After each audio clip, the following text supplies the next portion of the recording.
But anyways, hamaita bonfire man. Handiti? Haitori bo. Saka tangoti tutende nekungoti blessa kwamangoita zuva ranhasi. Akawani imi murikutondisumudza.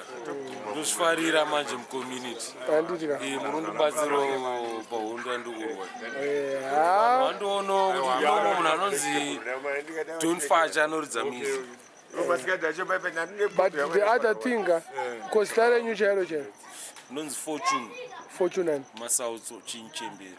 Handiti ka. Kuti Masautso ndi babongwana vamalawa. Masauku. Masautso. It's one name. It's one name. But anyways, amuna vanhu vekunze kunyika vamuda ngogreeta. There are plenty people. Plenty mix up, but this other guy wandakana naye kuchikoro kwaalanuso anonzi Cuthbert Chikuse. Ari kuUnited States but taiwirirana aigara kuGlenora A. Nichigara kuGlenora B but achaonana takaluza communication. Ndaikosa kumuona taitaura tese. Mati anonzani? Cuthbert Chikuse. Takadzidza tese paalanuso naye. What year? From what year to what year? From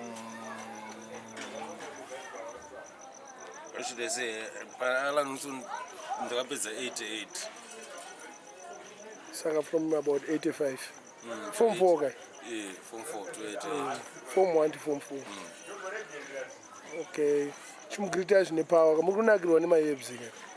MaHebs ndo anotipa mainspiration, mushonga. Vamwe vanoti madrugs but isusu kwatiri mushonga. Handiti ka? Inongosirapo njiri.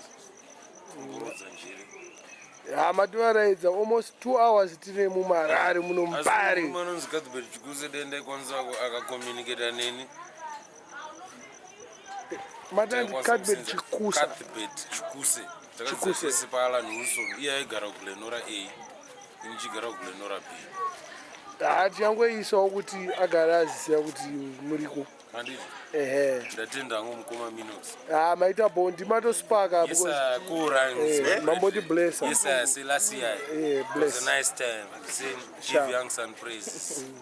Nagava Shamari. Give thanks. Gati.